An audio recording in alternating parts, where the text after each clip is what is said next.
ಈ ಎರಡು ಪದಗಳ ನಡುವೆ ಭಾರಿ ವ್ಯತ್ಯಾಸ ಇದೆ. ದೇಶದ ಭದ್ರತೆ ಹಾಗೆ ಜನರಿಗೆ ಹಾನಿಯನ್ನ ಮಾಡುವವರು ಭಯೋತ್ಪಾದಕರಾಗ್ತಾರೆ. ಕಾಶ್ಮೀರದ ಪಹಲ್ಗಾಮ್ನಲ್ಲಿ ಅಟ್ಯಾಕ್ ಆಯಿತು. ಭಾರತದ ಭದ್ರತೆಗೆ, ಭಾರತದ ಸಾರ್ವಭೌಮತ್ವಕ್ಕೆ ಹಾಗೆ ಭಾರತದ ಅಮಾಯಕ ನಾಗರಿಕರಿಗೆ ಆದ ಹಾನಿಯ ಒಂದು ಕ್ಲಿಯರ್ ಆಕ್ಟ್ ಆಫ್ ಟೆರರಿಸಂ, ಭಯೋತ್ಪಾದನೆಯ ಸ್ಪಷ್ಟ ನಿದರ್ಶನ ಕಾಶ್ಮೀರದ ನೆಲದಲ್ಲಿ ಕಾಣಲಿಕ್ಕೆ ಸಿಕ್ಕಿದೆ. ಹಾಗೆ ಉಗ್ರಗಾಮಿಗಳು ಅಂದ್ರೆ ಒಂದು ನಿರ್ದಿಷ್ಟ ಕಾರಣವನ್ನ ಇಟ್ಕೊಂಡು ಸಾಮಾಜಿಕ ಹಾಗೆ ರಾಜಕಾರಣದ ವಿಚಾರಕ್ಕೆ ಸಂಬಂಧಪಟ್ಟಂತೆ ಜನರಲ್ಲಿ ಆತಂಕವನ್ನ ಹುಟ್ಟು ಹಾಕುವವರು ಅನ್ನೋ ಸಾಮಾನ್ಯ ಅರ್ಥ ಇದೆ. ಸಿದ್ದರಾಮಯ್ಯನವರ ಪ್ರಕಾರ ಕಾಶ್ಮೀರದ ಪಹಲ್ಗಾಮ್ನಲ್ಲಾಗಿದ್ದು ಯಾವುದೋ ಒಂದು ಸಾಮಾಜಿಕ ರಾಜಕೀಯ ಕಾರಣವನ್ನ ಇಟ್ಕೊಂಡು ಆದಂತಹ ಜನರಲ್ಲಿ ಭಯ ಹುಟ್ಟಿಸುವ ಕಾರ್ಯ ಅಂತ ಮಿಲಿಟೆಂಟ್ಗಳು ಅಂತ ಕರೆದಿದ್ದಾರೆ.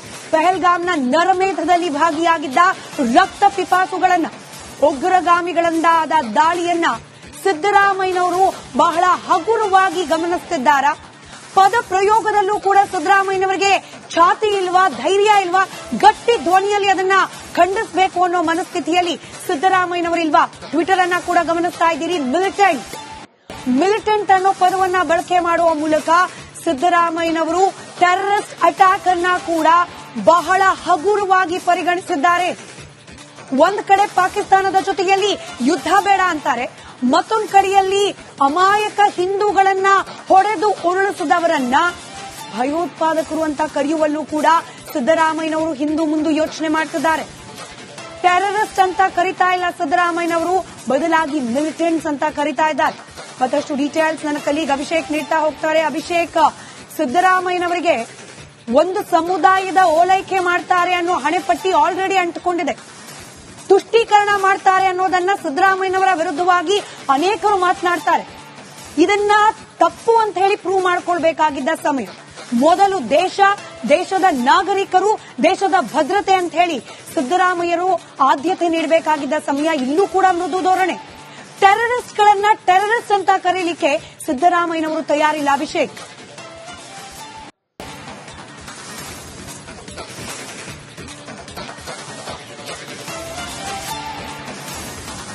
ಹೊಸ ಸಂಪರ್ಕ ಸಾಧ್ಯವಾಗ್ತಾ ಇಲ್ಲ. ಟ್ವಿಟರ್ ಅನ್ನ ಗಮನಿಸ್ತಾ ಇದ್ದೀರಿ. ಮಿಲಿಟೆಂಟ್ ಅನ್ನೋ ಪದವನ್ನ ಬಳಕೆ ಮಾಡಿಕೊಂಡಿದ್ದಾರೆ. ಹಾರಿಫಿಕ್ ಟೆರರ್ ಅಟ್ಯಾಕ್ ಇನ್ ಪಹಲ್ಗಾಮ್, ಇದನ್ನ ಪಾಕಿಸ್ತಾನ ಬೆಂಬಲಿತ ಮಿಲಿಟೆಂಟ್ಗಳು ಮಾಡಿದ ಅಟ್ಯಾಕ್ ಅಂತ ಹೇಳಿ ಕರೆದಿದ್ದಾರೆ ಮುಖ್ಯಮಂತ್ರಿ ಸಿದ್ದರಾಮಯ್ಯ. ಪಾಕಿಸ್ತಾನ್ ಬೇಸ್ಡ್ ಟೆರರಿಸ್ಟ್ ಅನ್ನೋ ಪದವನ್ನ ಬಳಕೆ ಮಾಡೋ ಕಡೆಯಲ್ಲಿ ಮಿಲಿಟೆಂಟ್ಸ್ ಅನ್ನೋ ಪದವನ್ನ ಬಳಕೆ ಮಾಡೋ ಮೂಲಕ ಭಯೋತ್ಪಾದಕರನ್ನ ಕೂಡ ಒಂದ್ ರೀತಿಯಲ್ಲಿ ಸಾಫ್ಟ್ ಕಾರ್ನರ್ ಅಲ್ಲಿ ನೋಡೋ ಪ್ರಯತ್ನ ಮಾಡಿದ್ರ.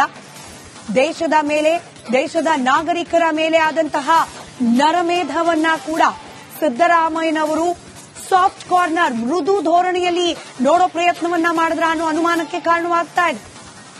ಅಭಿಷೇಕ್ ನನ್ನ ಕಲೀಗ್ ನೇರ ಸಂಪರ್ಕದಲ್ಲಿದ್ದಾರೆ. ಅಭಿಷೇಕ್, ಇಲ್ಲೂ ಬೇಕಾ ಈ ಓಲೈಕೆ, ಇಲ್ಲೂ ಬೇಕಾ ಸಾಫ್ಟ್ ಕಾರ್ನರ್? ಒಂದು ರಾಜ್ಯದ ಮುಖ್ಯಮಂತ್ರಿ ತಾವು ಅನ್ನೋದನ್ನು ಕೂಡ ಮರೆತು ಬಿಟ್ಟಿದ್ದಾರೆ ಸಿದ್ದರಾಮಯ್ಯನವರು ಅಂತ ಹೇಳಿ.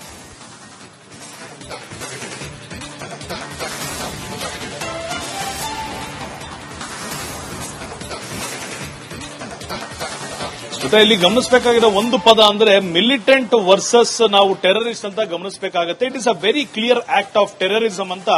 ಇದು ಕೇವಲ ನಾನ್ ಮಾತ್ರ ಹೇಳ್ತಿರೋದಲ್ಲ, ಇಡೀ ದೇಶಕ್ಕೆ ಗೊತ್ತಿದೆ ಇದು ಟೆರರಿಸಂ ಅನ್ನೋದು. ಆದ್ರೆ ಇಲ್ಲಿ ಮಿಲಿಟೆಂಟ್ ಅನ್ನೋ ಒಂದು ಪದವನ್ನ ಯೋಧನಿಗೆ ಕೊಡುವಂತ ಗೌರವವನ್ನ ಅಂತಹ ಭಯೋತ್ಪಾದಕರಿಗೆ ಕೊಡುವಂತ ಅವಶ್ಯಕತೆ ಇತ್ತ ಅನ್ನೋದು ಈಗ ಪ್ರಶ್ನೆಯನ್ನ ನಾವು ಮಾಡಬೇಕಾಗಿರುವಂತದ್ದು. ಕಾರಣ ಏನು ಅಂದ್ರೆ ಇತ್ತೀಚೆಗಲ್ಲ ಕಳೆದ ಅನೇಕ ವರ್ಷಗಳಿಂದ ನಾವು ಗಮನಿಸ್ತಿರುವಂತಹ ಒಂದು ಅಂಶ ಏನಂದ್ರೆ ಸಿದ್ದರಾಮಯ್ಯನವರಾಗಿರ್ಬೋದು, ಕಾಂಗ್ರೆಸ್ ಸರ್ಕಾರ ಆಗಿರ್ಬೋದು, ಸಾಮಾನ್ಯವಾಗಿ ಮುಸ್ಲಿಮರ ಓಲೈಕೆ ಮಾಡ್ತಿದ್ದಾರೆ ಅಂತ ಆರೋಪಗಳಿತ್ತು. ಅನೇಕ ವಿಚಾರಗಳಲ್ಲಿ ಸ್ವತಃ ಅವರೇ ಒಪ್ಕೊಂಡಿದ್ದಾರೆ. ಹೌದು, ಏನೀಗ ಅನ್ನೋ ದಾಟಿಯಲ್ಲಿ ಮಾತನಾಡಿದ್ದಾರೆ. ಆದ್ರೆ ದೇಶದ ವಿಚಾರಕ್ಕೆ ಬಂದಂತ ಸಂದರ್ಭದಲ್ಲಿ ಸ್ವತಃ ಎಐಸಿಸಿ ಅಧ್ಯಕ್ಷ ಮಲ್ಲಿಕಾರ್ಜುನ್ ಖರ್ಗೆ ಹೇಳಿದ್ರು, ಪ್ರಧಾನಿ ನರೇಂದ್ರ ಮೋದಿ ಇರಬಹುದು, ಕೇಂದ್ರ ಸರ್ಕಾರ ಇರಬಹುದು, ಯಾವ ನಿರ್ಧಾರವನ್ನ ಅವರು ಭಯೋತ್ಪಾದಕರ ವಿರುದ್ಧ ತೆಗೆದುಕೊಳ್ತಾರೋ ನಾವು ಅದಕ್ಕೆ ಬದ್ಧರಾಗಿದ್ದೇವೆ ಅಂತ. ಹಾಗಾದ್ರೆ ಮಲ್ಲಿಕಾರ್ಜುನ ಖರ್ಗೆರವರ ಕಣ್ಣಿಗೆ ಕಾಣಿಸಿದಂತ ಭಯೋತ್ಪಾದಕ ಸಿದ್ದರಾಮಯ್ಯನವರ ಕಣ್ಣಲ್ಲಿ ಪಾಕಿಸ್ತಾನ್ ಮಿಲಿಟೆಂಟ್ ಆಗಿದ್ದು ಯಾಕೆ ಅನ್ನೋ ಪ್ರಶ್ನೆಗೆ ಸ್ವತಃ ಸಿದ್ದರಾಮಯ್ಯ ಉತ್ತರ ನೀಡಬೇಕಾಗಿರುವಂತದ್ದು. ಮತ್ತೊಂದು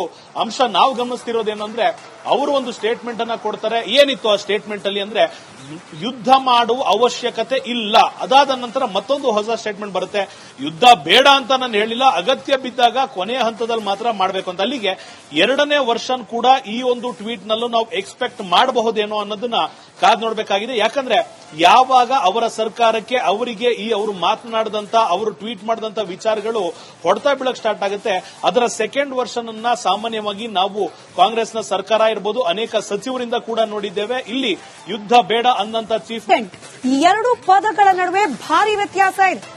ದೇಶದ ಭದ್ರತೆ ಹಾಗೆ ಜನರಿಗೆ ಹಾನಿಯನ್ನ ಮಾಡುವವರು ಭಯೋತ್ಪಾದಕರಾಗ್ತಾರೆ. ಕಾಶ್ಮೀರದ ಪಹಲ್ಗಾಮ್ನಲ್ಲಿ ಅಟ್ಯಾಕ್ ಆಯಿತು. ಭಾರತದ ಭದ್ರತೆಗೆ, ಭಾರತದ ಸಾರ್ವಭೌಮತ್ವಕ್ಕೆ ಹಾಗೆ ಭಾರತದ ಅಮಾಯಕ ನಾಗರಿಕರಿಗೆ ಆದ ಹಾನಿಯ ಒಂದು ಕ್ಲಿಯರ್ ಆಕ್ಟ್ ಆಫ್ ಟೆರರಿಸಂ, ಭಯೋತ್ಪಾದನೆಯ ಸ್ಪಷ್ಟ ನಿದರ್ಶನ ಕಾಶ್ಮೀರದ ನೆಲದಲ್ಲಿ ಕಾಣಲಿಕ್ಕೆ ಸಿಕ್ಕಿದೆ. ಹಾಗೆ ಉಗ್ರಗಾಮಿಗಳು ಅಂದ್ರೆ ಒಂದು ನಿರ್ದಿಷ್ಟ ಕಾರಣವನ್ನ ಇಟ್ಕೊಂಡು ಸಾಮಾಜಿಕ ಹಾಗೆ ರಾಜಕಾರಣದ ವಿಚಾರಕ್ಕೆ ಸಂಬಂಧಪಟ್ಟಂತೆ ಜನರಲ್ಲಿ ಆತಂಕವನ್ನ ಹುಟ್ಟು ಹಾಕುವವರು ಅನ್ನೋ ಸಾಮಾನ್ಯ ಅರ್ಥ ಇದೆ. ಸಿದ್ದರಾಮಯ್ಯನವರ ಪ್ರಕಾರ ಕಾಶ್ಮೀರದ ಪಹಲ್ಗಾಮ್ನಲ್ಲಾಗಿದ್ದು ಯಾವುದೋ ಒಂದು ಸಾಮಾಜಿಕ ರಾಜಕೀಯ ಕಾರಣವನ್ನ ಇಟ್ಕೊಂಡು ಆದಂತಹ ಜನರಲ್ಲಿ ಭಯ ಹುಟ್ಟಿಸುವ ಕಾರ್ಯ ಅಂತ ಮಿಲಿಟೆಂಟ್ಗಳು ಅಂತ ಕರೆದಿದ್ದಾರೆ. ಪಹಲ್ಗಾಮ್ನ ನರಮೇಧದಲ್ಲಿ ಭಾಗಿಯಾಗಿದ್ದ ರಕ್ತ ಪಿಪಾಸುಗಳನ್ನ, ಉಗ್ರಗಾಮಿಗಳಿಂದಾದ ದಾಳಿಯನ್ನ ಸಿದ್ದರಾಮಯ್ಯನವರು ಬಹಳ ಹಗುರವಾಗಿ ಗಮನಿಸುತ್ತಿದ್ದಾರೆ. ಪದ ಪ್ರಯೋಗದಲ್ಲೂ ಕೂಡ ಸಿದ್ದರಾಮಯ್ಯನವರಿಗೆ ಛಾತಿ ಇಲ್ವಾ, ಧೈರ್ಯ ಇಲ್ವಾ, ಗಟ್ಟಿ ಧ್ವನಿಯಲ್ಲಿ ಅದನ್ನ ಖಂಡಿಸಬೇಕು ಅನ್ನೋ ಮನಸ್ಥಿತಿಯಲ್ಲಿ ಸಿದ್ದರಾಮಯ್ಯನವರಿಲ್ವಾ? ಟ್ವಿಟರ್ ಅನ್ನ ಕೂಡ ಗಮನಿಸ್ತಾ ಇದ್ದೀರಿ. ಮಿಲಿಟೆಂಟ್ ಅನ್ನೋ ಪದವನ್ನ ಬಳಕೆ ಮಾಡುವ ಮೂಲಕ ಸಿದ್ದರಾಮಯ್ಯನವರು ಟೆರರಿಸ್ಟ್ ಅಟ್ಯಾಕ್ ಅನ್ನ ಕೂಡ ಬಹಳ ಹಗುರವಾಗಿ ಪರಿಗಣಿಸಿದ್ದಾರೆ.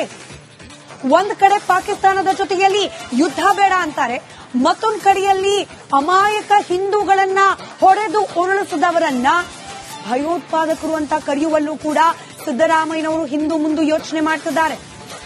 ಟೆರರಿಸ್ಟ್ ಅಂತ ಕರಿತಾ ಇಲ್ಲ ಸಿದ್ದರಾಮಯ್ಯನವರು, ಬದಲಾಗಿ ಮಿಲಿಟೆಂಟ್ಸ್ ಅಂತ ಕರಿತಾ ಇದ್ದಾರೆ.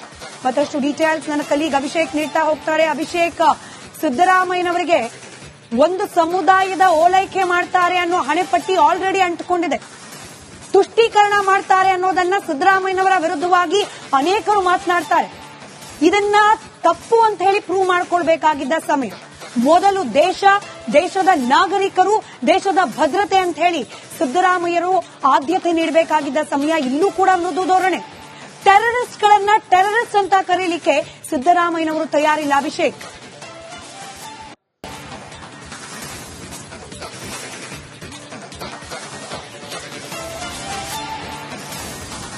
ಹೊಸ ಸಂಪರ್ಕ ಸಾಧ್ಯವಾಗ್ತಾ ಇಲ್ಲ. ಟ್ವಿಟರ್ ಅನ್ನ ಗಮನಿಸ್ತಾ ಇದ್ದೀರಿ.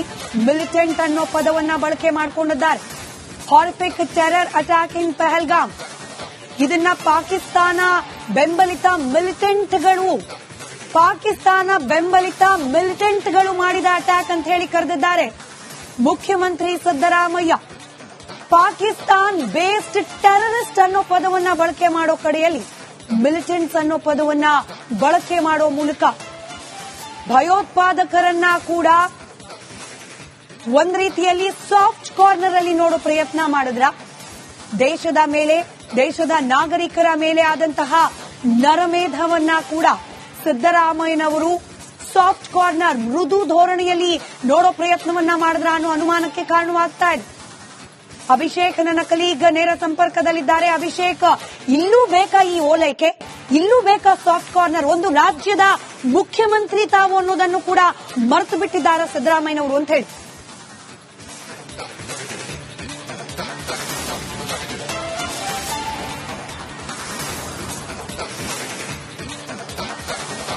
ಇಲ್ಲಿ ಗಮನಿಸಬೇಕಾಗಿರೋ ಒಂದು ಪದ ಅಂದ್ರೆ ಮಿಲಿಟೆಂಟ್ ವರ್ಸಸ್ ನಾವು ಟೆರರಿಸ್ಟ್ ಅಂತ ಗಮನಿಸಬೇಕಾಗುತ್ತೆ. It is a very clear act of terrorism ಅಂತ.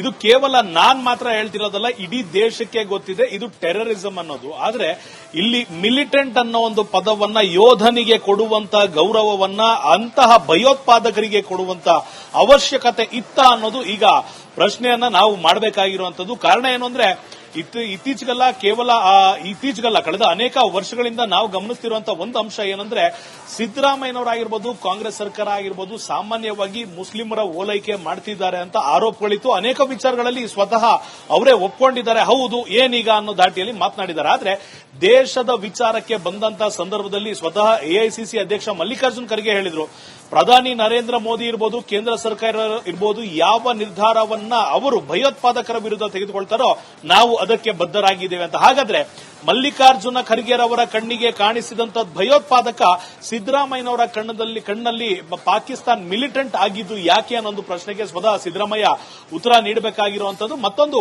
ಅಂಶ ನಾವು ಗಮನಿಸ್ತಿರೋದೇನಂದ್ರೆ ಅವರು ಒಂದು ಸ್ಟೇಟ್ಮೆಂಟ್ ಅನ್ನ ಕೊಡ್ತಾರೆ. ಏನಿತ್ತು ಆ ಸ್ಟೇಟ್ಮೆಂಟ್ ಅಲ್ಲಿ ಅಂದ್ರೆ ಯುದ್ಧ ಮಾಡುವ ಅವಶ್ಯಕತೆ ಇಲ್ಲ. ಅದಾದ ನಂತರ ಮತ್ತೊಂದು ಹೊಸ ಸ್ಟೇಟ್ಮೆಂಟ್ ಬರುತ್ತೆ, ಯುದ್ಧ ಬೇಡ ಅಂತ ನಾನು ಹೇಳಿಲ್ಲ, ಅಗತ್ಯ ಬಿದ್ದಾಗ ಕೊನೆಯ ಹಂತದಲ್ಲಿ ಮಾತ್ರ ಮಾಡಬೇಕು ಅಂತ. ಅಲ್ಲಿಗೆ ಎರಡನೇ ವರ್ಷನ್ ಕೂಡ ಈ ಒಂದು ಟ್ವೀಟ್ ನಲ್ಲೂ ನಾವು ಎಕ್ಸ್ಪೆಕ್ಟ್ ಮಾಡಬಹುದೇನೋ ಅನ್ನೋದನ್ನ ಕಾದ್ ನೋಡಬೇಕಾಗಿದೆ. ಯಾಕಂದ್ರೆ ಯಾವಾಗ ಅವರ ಸರ್ಕಾರಕ್ಕೆ ಅವರಿಗೆ ಅವರು ಮಾತನಾಡಿದಂತ, ಅವರು ಟ್ವೀಟ್ ಮಾಡಿದಂತ ವಿಚಾರಗಳು ಹೊಡೆತ ಬೀಳಕ್ ಸ್ಟಾರ್ಟ್ ಆಗುತ್ತೆ, ಅದರ ಸೆಕೆಂಡ್ ವರ್ಷನ್ ಅನ್ನ ಸಾಮಾನ್ಯವಾಗಿ ನಾವು ಕಾಂಗ್ರೆಸ್ನ ಸರ್ಕಾರ ಇರಬಹುದು, ಅನೇಕ ಸಚಿವರಿಂದ ಕೂಡ ನೋಡಿದ್ದೇವೆ. ಇಲ್ಲಿ ಯುದ್ಧ ಬೇಡ ಅಂದಂತ ಚೀಫ್